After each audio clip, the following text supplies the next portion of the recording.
Hello, everybody. Welcome to the Sportlight podcast. Today, we're going to talk about a question. Are you a thermostat or a thermometer? Knowing the difference between those two and what a thermostat person looks like and what a thermometer person looks like will really help one to be a leader on their team, in their community, in their family. Welcome to the Sportlight podcast for parents, coaches, and athletes. The Sportlight refers to the time in an athlete's life when they have increased ability to affect the culture around them and the increased opportunity to learn life's lessons through sports. This podcast aims to help parents and coaches capitalize on their athletes' precious time in the Sportlight. The Sportlight podcast is brought to you by Especially for Athletes program. I want to ask you guys a question. The difference between a thermometer and a thermostat. Okay? Who can tell me the difference? Pretty easy question, I hope. I hope we know the difference between a thermometer. Okay, what's the difference? Thermostat can change the feeling in the room, the hot, cold. Yep. Thermometer reads it. Reads it, right? You guys got that? So a thermostat changes the temperature, right? The room's hot, we can change the thermostat, make it cooler, make it warmer, whatever. Thermometer just tells us it just adjusts to the heat. It tells us how warm it is, okay? Jaron, as a quarterback in high school and in college, the quarterback has to be, would you agree with me, he's got to be a thermostat, right? He's got to be a guy that when he walks into the room, the weight room or the huddle, he's got to change the temperature of the room. Now, he'll change the temperature of the room either way because he's the quarterback. You, as athletes, change the temperature of the room either way because of the Sportlight. The question is, are you changing it for good or bad? Now, thermometers are people who just adjust to the temperature. If it's going to be a negative day today, then I guess it's going to be a negative day because the leaders on the team have made it such. Right? The coaches made it such. It's raining outside, so we're going to complain about it. We're thermometers. We just adjust to whatever we're given. Thermostat guy says, I'm going to make this a positive or I'm going to make this a negative experience. Jaron, as the quarterback at BYU, if you're a thermometer and you're down at the goal line and there's 80,000 people watching you, you got to call a play in the huddle. You decide to change the play.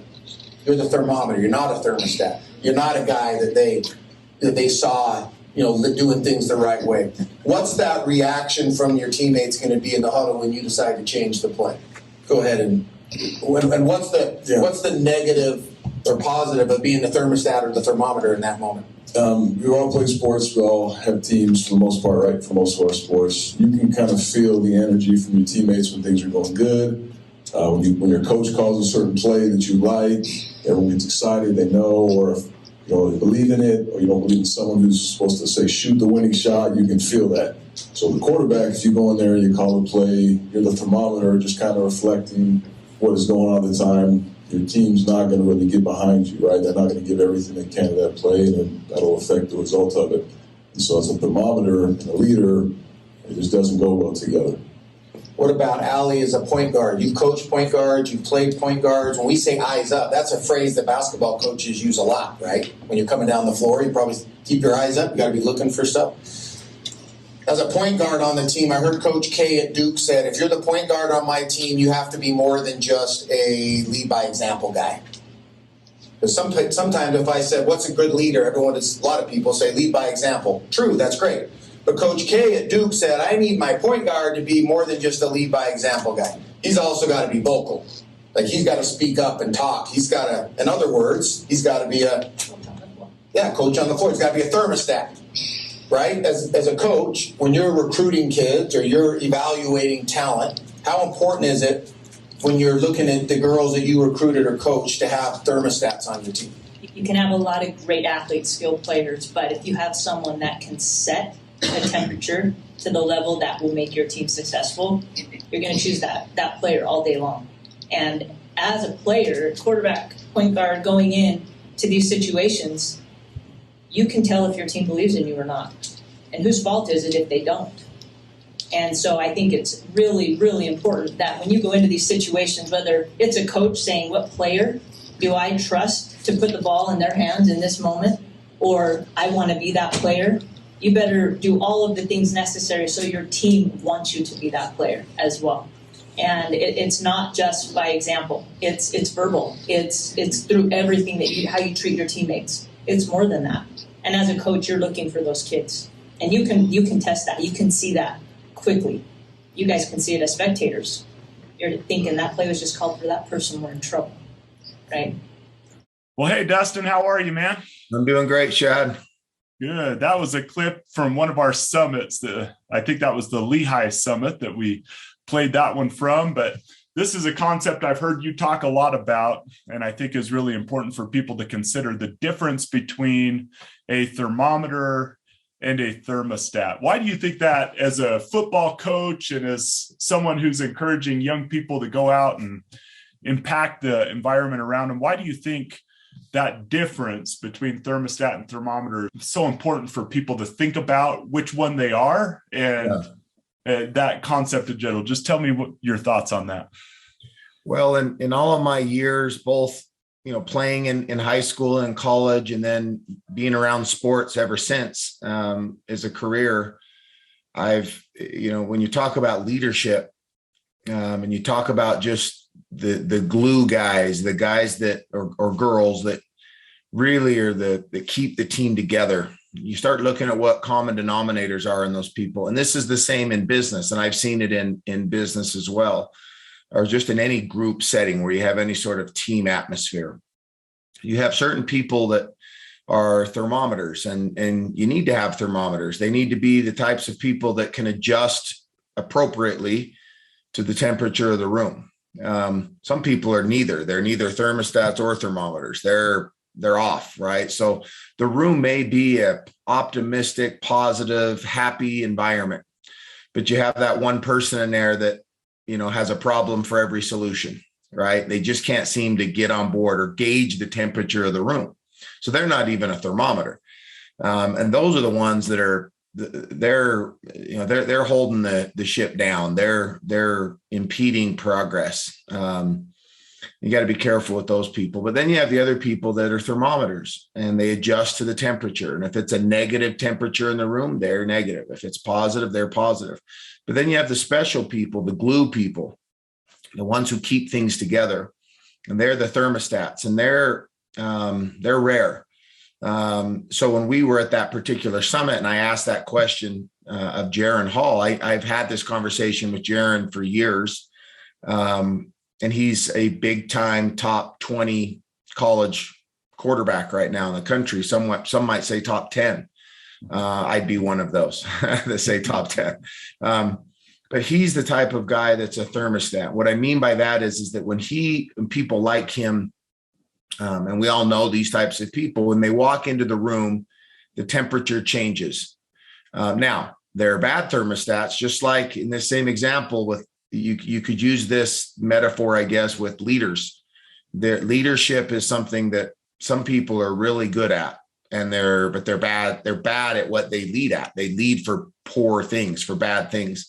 A thermostat could come in and change the temperature in a negative way.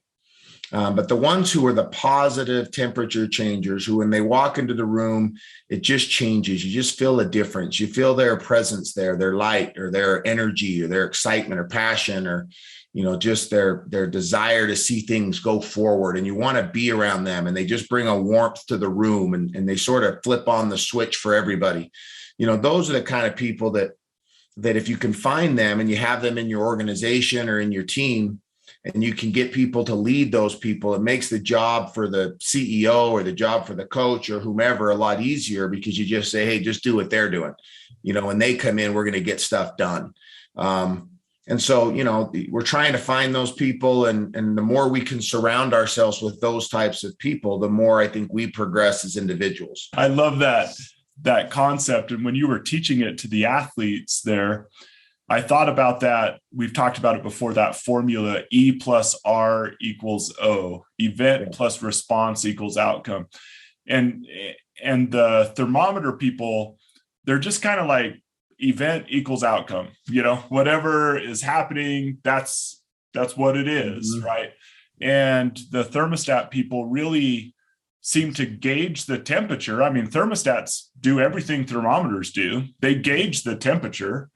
but then they also adjust it. If it's too hot, they make it cooler. If it's too cold, they make it warmer. And that response is everything. And so I had a few questions for you just with your coaching experience on that. When the temperature's too high on a team, like when a team is all worked up, and I know you've had some experiences with this, even with the way other teams treated your team as they come onto the field or whatever. And sometimes emotions get really, really high, and that's not the optimal temperature, to stick with that analogy, for a team to be functioning at. And you train quarterbacks, which are really should be ultimate thermostats, right? Yeah. If we want to bring down the temperature in an appropriate way, how would you suggest an athlete, a coach, a parent, when the temperature is too high in a house? Like, what are some of the things you've learned are most effective to kind of settle a team and bring them to an optimal temperature? Well, you may remember a couple weeks ago, and maybe people who are listening to this episode remember a social media post that I did where I talked about the holes in the tank and how our own personal tanks sometimes get emptied. Mm-hmm. And we don't know why. We just don't have the same energy one week as we had the week before. And oftentimes that's because we have some holes in the tank. And the idea is to have 100% of tank. You're full of fuel when you need it all. In the case of athletes, I've learned this the hard way. I learned this in high school and then especially in college, where I completely changed my routine for getting ready to perform. It used to be I was so worked up and so focused from the second I woke up until the start of the game. But what I felt like I was doing was I was burning energy. It was taking so much energy to stay so ultra focused.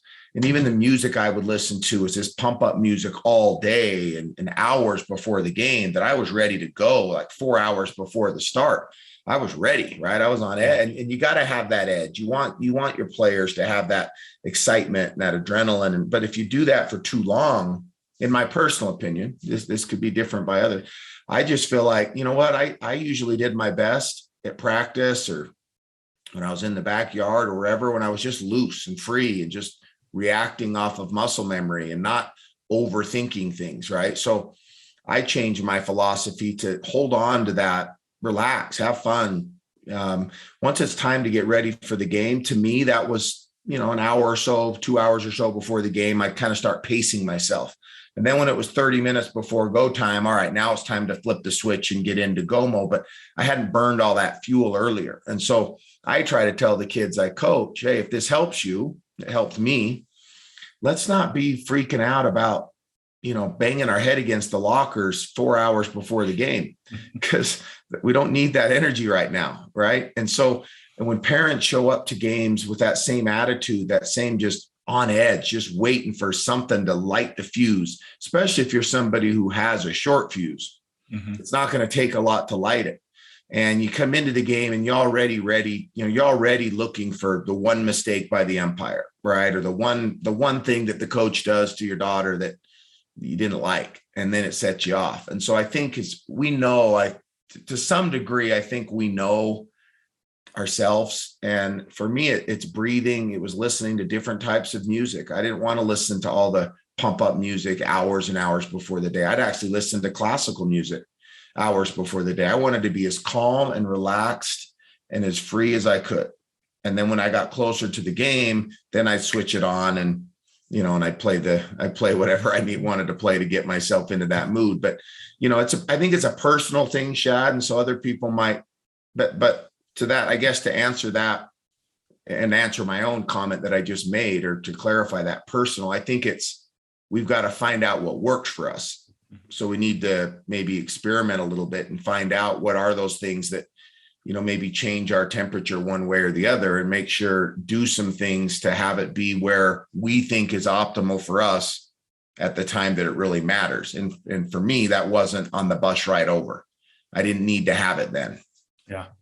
Yeah, I think of these team leaders that come in, the Jaron Halls of the world, right? That walk into a huddle and they're making the like they set the temperature of a room. You shared the example at our summit of Tom Brady. When Tom Brady walks in a room, does the temperature change? Yeah. Does the expectation change? Yeah.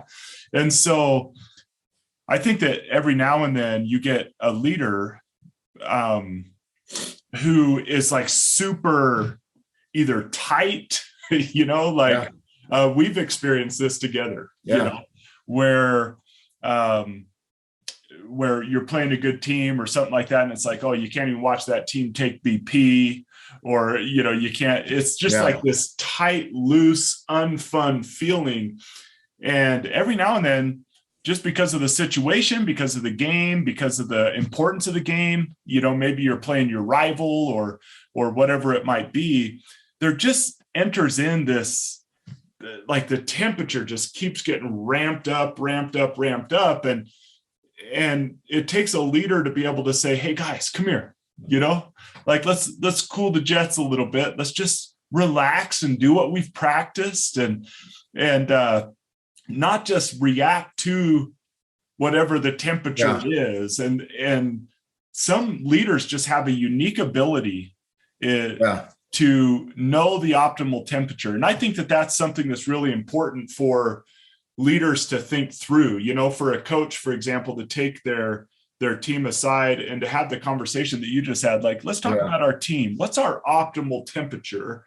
And then how can you as a leader on the team help us get to that temperature? When we're too low, how can you raise it? When we're too high, how can you lower it? And actually work on those skills.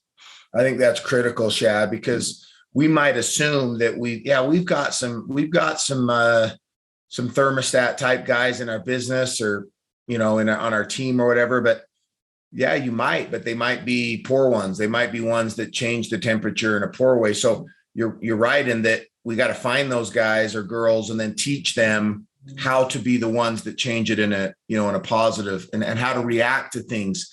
It's funny you said this. I was just this weekend was watching a couple movies and trying to decide what to watch, and I was kind of just scrolling through, and the movie Midway was on of the Battle of Midway, and that epic battle in World War II. And I just watched 5 minutes of it, but this particular scene, the American dive bombers, fighter jets were attacking these battleships out in the ocean, the Pacific Ocean of the Japanese.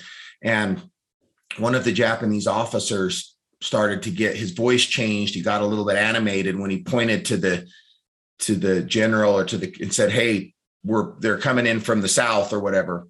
And this guy, the guy in charge on the ship, turned to one of the officers and he said, hey, watch your tone.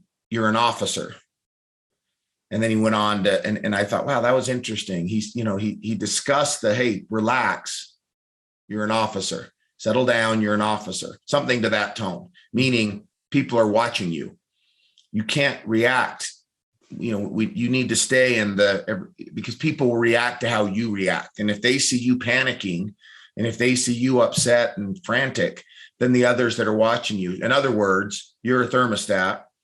You cannot get worked up right now, or the rest of the ship's going to get worked up. People are watching us and how we react to this moment. Stay focused, get your orders in, get your men where they need to be, keep them focused on their job, because if we've trained them for this moment, right? Now, if we lose our heads and we lose our cool, they're going to lose their heads and their cool, and all the training we did is going to go out the window. It's the same thing on the sidelines. The best coaches in the world, they don't get too worked up one way or the other. You don't see them pumping their fists on big plays and freaking out in the first quarter of the game for the rest of the game. Don't get me wrong, they're going to get excited. I just mean that they're not losing their mind in the first quarter or first half of the game, good or bad, because they know there's a lot more game to play. Now, they may be excited and animated, of course, and get their guys fired up and animated, but the guys who are constantly negative early in the game and portraying that, we're in trouble early in the game, then the kids start feeling, oh, we're in trouble. And I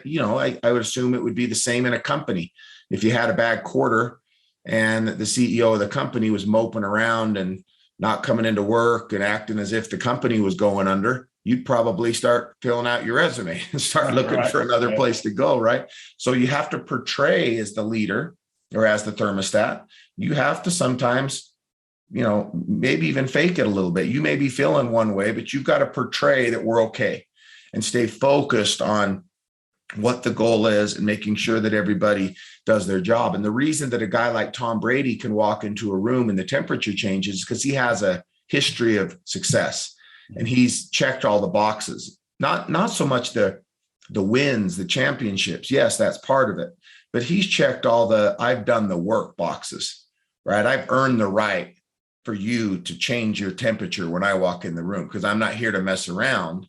And my resume shows that, right? My history shows that. So, either get on the boat and start paddling or get off and sink, but you're not dead weight here.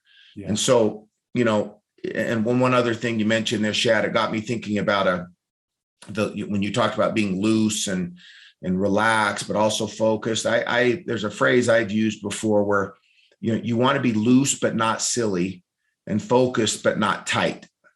And there's a difference there, right? Sometimes looseness can turn into silliness and kids are goofing around and there's too much laughter and there's too much screwing off, an hour or two before the game or at practice, right? When coach is talking, you probably aren't silly. Now, coach may want a loose atmosphere and hopefully he or she is fun to be around. They're telling jokes, but then there's other times you got to know, hey, this isn't, we can't get silly with it. We can't get out of, and the same thing with being focused. You can be focused, but you can also be so ultra focused that you actually handcuff yourself. You create mental blocks and fear. And if we talk to, Dr. Martin on this, he'd probably explain more, or sports psychologists would understand this more. But I see this in kids all the time where they get so focused that in the process of getting their minds, what they think and what we as their parents or coaches think is they're just getting focused. They're actually putting themselves in a position of tightness and fear. And, they start the thought process, they lock up, they become robots. They're not free and natural. And like they were at practice. Why are you so good at practice, but you struggle at the game? Well, because at practice, you're just going off muscle memory. You're just playing, you're just having fun. But in the game, you're so ultra focused going into it. You have to do everything perfect that your body doesn't just react freely. And so I think it's wise for us as parents to look at our kids and say, hey, maybe that's why they're struggling at games when I see them so do well at practice. Maybe we need to go to the game and be having fun and goofing off and listening a little bit to some fun music or something rather than being ultra focused hours before the game. Yeah. I've thought of coaches that I've played for, and I heard a conversation between, you and Max Hall and I were kind of talking after the banquet, and he was talking about things coaches yell from the sideline. And kind of, like catch the ball, right? Or, tackle the guy. And, Max especially was sitting there. He was kind of animated about that. Like, oh, nothing annoys me more. Do you think that guy didn't try to catch the ball? I had gotten fired up when I was giving my talk at the banquet about that, right? I said, when you yell out, tackle him. Well, what the heck did you think he was trying to do, right? Did you think he was trying to not tackle him? Yeah. Right. And so some of those things, like the best coaches I've played for brought the temperature to an optimal level by understanding that sports, it's inherent in sports that there's going to be failure, that one person's going to win. I've often shared that example of when I struck out 3 times in a game and I asked my coach for advice, and the thing that my temperature was like, I don't know whether it was low or high, but it wasn't where it should have been, right? Like I was just like all amped up, like, man, can I even play college baseball here? And to have my coach just look at me and say, shut up. When I said, what am I doing wrong? Shut up. Like, do you think I'm stupid? And then what he said was, this is called baseball. Sometimes, most of the time, the pitcher wins. Like, you have to be okay with that, right? And for our baseball and softball players listening out there, our best absolute best high school baseball players are still going to get out way more than 50% of the time. Yeah. Right. And so sometimes you have coaches that in moments in a game, it's like they forget that's the statistics. A great high school quarterback would complete 70% of their passes, right? Yeah, but that'd be great. Like, that's great. But then those 30%, the way the coaches react, sometimes it's like they expect 100%. Yeah. Right. And for me, the best coaches and the best that they understand, sometimes a great basketball player is going to hit 55% of their shots. I mean, if you're shooting from 3 and hitting 40%, you're a great basketball player, right? And so, but some coaches, the way they act when failure happens, even though it's expected in sports, it kind of keeps that temperature. It raises the temperature. It's like a pressure cooker for their players, that a guy strikes out and there's someone on second base. Well, people are going to strike out. And yes, that was a critical moment of the game, but when you're like, come on, man, hit the ball, that raises the temperature. Hit a shot. Well, I've hit 50% of my shots. Like, I'm actually having a pretty good game. But it seems to me that one thing coaches might be able to concentrate on is what you talked about. Here in Utah, Lavelle Edwards was famous, right? I mean, the ice cream flavor at the BYU Creamery is Lavelle's vanilla, right? Because he was just so even killed. And that was one of his strengths. And it seems to me that when that becomes most tempting for coaches to raise that temperature is when there's this play that would have been very helpful, or an at bat or whatever, that doesn't go the way that everyone hopes it will go on the team. And that moment, if we can intentionally go, okay, that moment, it's going to be like, all right, get them next time. Let's go. Yeah. This is baseball. Like I've heard you say 100 times, Dustin, to quarterbacks, like I forget the exact saying, but you erase that last play, and it's the next one, right? You clear it. Yeah. And coaches who have the ability, parents who have the ability, players that have the ability to say, okay, that didn't go as well, but that's sports, right? And I'm going to get them next time. It seems to me that they'll function at a more optimal temperature than those who get way up or way down with the fluctuations of a game. Well, frustration is unrealistic expectations, right? That's what makes us frustrated. So I think if our expectations are that, we're going to catch some, we're going to drop some, we're going to make some, we're going to miss some. And, in the NBA, you hear the experts talk about oftentimes after games, say it's a make and miss league. I've heard that phrase so many times this year. It's a make and miss league. In other words, everybody's running a lot of the same plays. They're all really good players. Sometimes the ball goes in and sometimes it doesn't. And the same guy who missed that shot could go make 90 of them out of 100. If he happened, one of the ones he missed happened to be the one you needed to make, right? Steph Curry has had games where he's come out and missed over and over and over. And at the end, I love this would actually be wise, I think, for parents to do with their kids in any sport. Go listen to a post-game press conference of some of the best NBA basketball players after they just lost. Like the other day, the Golden State Warriors lost a game by like 40 points to the Memphis Grizzlies. They were down by 55 at one point in the game. I mean, just got smoked, right? Run out of the gym. And during the press, you would think, I'm sure the fans were going home thinking, they're watching it on TV, we're thinking, oh my gosh, what's happened to us? We're going to lose the series. We're just awful. How could we lose by that much? But you listen to the post game, and Klay Thompson and Draymond Green and Steph Curry and these guys were almost like comic. They were laughing at it. They were like, yeah, man, we played so bad. That's not going to happen again, though. Like, we're not worried. And they came out in the next game, the sixth game of the series, and won it. And the series was over, right? And they beat the team and they moved on to the next round. You can't take the last game's score with you to the next game. So whether you won by 50 or whether you won by 1, it doesn't matter. Next game 0-0, and you don't get to bring the other 49 points that you didn't need the night before. You have to start fresh again. And so they were, I didn't make my shots. I missed them. I'll be fine. I'll make them tomorrow. That mentality, that goldfish memory, they say that goldfish have a 10-second memory. The ability to forget things and just move on. It was one of those days. But when we hold on to it, because the expectations are, I can never miss. I can never. And to your point, Shad, I think sometimes whether or not it's the coach's fault or not, we have to understand that kids oftentimes, in fact, Allie Bills was the first who talked to me about this. And I know we've had her on our podcast and are going to have her on more, but she was a college coach, basketball coach. And she made a comment at an event we did years ago where we had just female athletes there. And I've thought about this many, many times.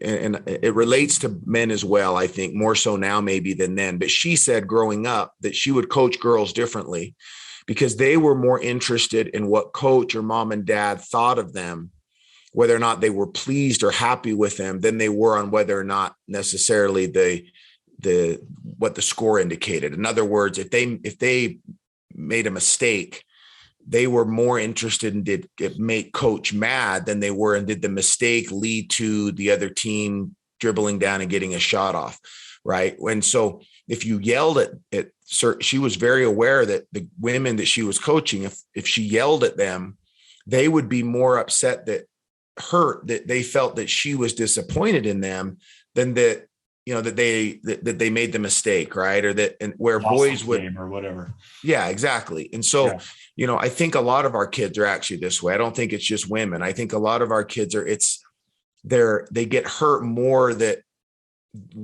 they see that we're disappointed in them than necessarily that they messed up the play. And so, changing our own temperature, understanding that, hey, I got to explain it to my son or daughter differently than my other son and daughter, because all they're going to see is my body language here. All they're going to interpret is the tone of my voice, whether I have fire coming out of my eyes or not. It doesn't matter what I say. It's only the way I say it. And that's probably the case for a lot of people, but, not playing not to lose is very important. Not playing not to get pulled, playing to win, playing to stay on the field. But when we're playing not to get pulled, looking at coach, worried what coach is thinking, or playing not to get in trouble by mom or dad because they're going to get mad at us when we go home because we didn't play well. That's the quickest way to ruin a kid, is you get him playing not to make a mistake, rather than just playing free and doing his thing. And the temperature changers on the team or in the family or in the company, whatever we're talking about, that are the positive temperature changers, them knowing that, hey, you're that person, you're the glue, you keep us together. So in these moments of panic, you got to keep it together. You got to be the voice of reason and of calmness and bringing people together and, tell a joke. And I've told a lot of quarterbacks. In fact, the story is Joe Montana in the Super Bowl. This is old. I mean, this was back in the 80s when they beat the Bengals, I believe, in the Super Bowl. They have to go on that last minute drive. Joe Montana throws one of those famous, most epic passes in the back of the end zone to his tight end. It's Clark. He goes up and grabs it. You see it all the time. But on that drive, they had to go like 80 yards and there was only a couple minutes left in the game. And during this TV timeout, all of his teams together, and they were all their eyes were big, and this is the Super Bowl. We got to go the whole length of the field. And the story goes that Joe Montana looked over on the sideline and saw that John Candy, the old actor, he passed away several years ago, but he was on the sideline, and Joe Montana said, "Hey, isn't that John Candy over there? That's cool. John Candy's at the game. Look, that's John Candy." And he got the whole team to look over there and notice this actor, this comedian that was on the sideline. I didn't know he was here. Totally changed the mood of the huddle. And then he got back to, all right, here we go. Look, we've done this a million times. Make your plays, catch the ball, make your blocks. We're good. Let's go win a game. And then he drove him down the field and threw a touchdown in the back of the end. Instead of in the huddle freaking out, everybody focus, don't look anywhere. Look, eyes on everybody right here. We got to, and just getting everybody so worked up. He was a temperature changer, and he knew the temperature in that huddle needed to be brought down a little bit. They were focused, but they were tight. Yeah. right? So the focus, looseness is what you want. Loose but not silly, focused but not tight. And he realized they'd crossed over into the tight realm, and so he needed to loosen it up a little bit. And the best leaders have the ability to gauge that and then change it if necessary. That brings up our eyes up, do the work. Eyes up, you need to gauge the temperature and then do the work to adjust the temperature. Is your team too high? Is your team too low? And one of the things that I think could really keep an individual or a team at a good constant level is by concentrating on the things that are controllable. And we talk about this often, attitude and effort, you know. Every now and then, just the way a football game starts, to use that as an example, or a basketball game, I've played in some games where it's like you go out and they hit their first 5 3-pointers, and all of a sudden you're down 18-4. And a coach calls a timeout, and there's, the ones that have the ability to go, guys, they aren't going to go 20 for 20 from 3-point. Like, and if they did, you were going to lose the game no matter how you play. Matter what. It's just one of those nights. They just were red hot. It happens. Yep. So keep supporting each other, attitude. Keep playing hard. This is going to even out. It's okay. Yeah. We've been missing our shots. They've been hitting theirs. It's all going to even out. You just keep attitude and effort. You just keep working. Those controllables keep everyone on an even keel. You know what? If they have a night, like you said, that they shoot 25 from 30 from 3, tip your hat. They won. Yeah. Guess what? They aren't going to do that next time. That Golden State example is a great example. Yeah. They beat us by 50 tonight. You really think they're going to beat us by 50 tomorrow? No. Like, let's go out. We'll get them tomorrow. And so just that, sometimes we're so outcome oriented as coaches, as parents, or even with ourselves, that we look and we judge the wrong things and we get up or we get down because of outcomes. Whereas if we would just think about the controllables, it keeps it at a good, even temperature. So any closing thoughts, Dustin? No, I love that. I think to a degree, we're all thermostats at times. And so I guess going back to the very first comment I made, it's probably good for everybody.